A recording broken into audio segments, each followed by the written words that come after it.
අපි හිතුවේ මේක බස් ගේම් එකක් විතරක් කියලා. නමුත් මේක ඇතුලේ කවුරුත් නොදන්න කතාවක් තියෙනවා. මට මැප් එක පරීක්ෂා කරනකොට හම්බුණා ගල් ගුහාවක් ඇතුලේ පිටසක්වල ජීවියෙක්. මෙයා මැරිලා නැහැ. එයාගේ ලේ වලින් අර ගලේ ලියලා තියෙනවා ඔයා මේ ලෝකෙට ඇත්තටම ආදරෙයිද කියලා. අපි හිතුවේ මේ ගේම් එක සරලයි කියලා. බලන්න මේ යානය මේක තියෙන්නේ වෙනම දිහාවක. මේක තියෙන්නේ සෝලෝ සුරබයා මැප් එකේ. මේ ගෙල්ලේ මනුක් කියන මේ මැප් එකේ තමයි ගල් ගුහාව තියෙන්නේ. ඉතින් මේකේ ඇත්ත කතාව මෙතනින් එළි වෙනවා. මොකද්ද මේකේ ඇත්ත කතාව? ඒක බලන්න අපි යම් පෙල් මරක් වලට. හරි මම එන විදිය ගත්තේ නෑ. මම දැන් පෙල් මරක් වල ප්ලේස් එකට ඇවිල්ලා තියෙන්නේ.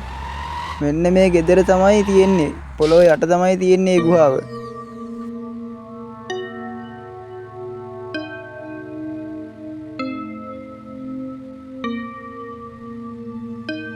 ඇත්තටම මොකද කරන්නේ? අපි සෙල්ලම් කරන ගේම් එක ඩෙවලොප් කරනවා මෙතන. එතකොට අපි ගේම් එක ඇතුලේ තවත් ගේම් එකක්ද? අපි සිමියුලේටර් එකක්ද? ඔයාගේ අදහසත් කමෙන්ට් කරගෙන යන්න පහලින්.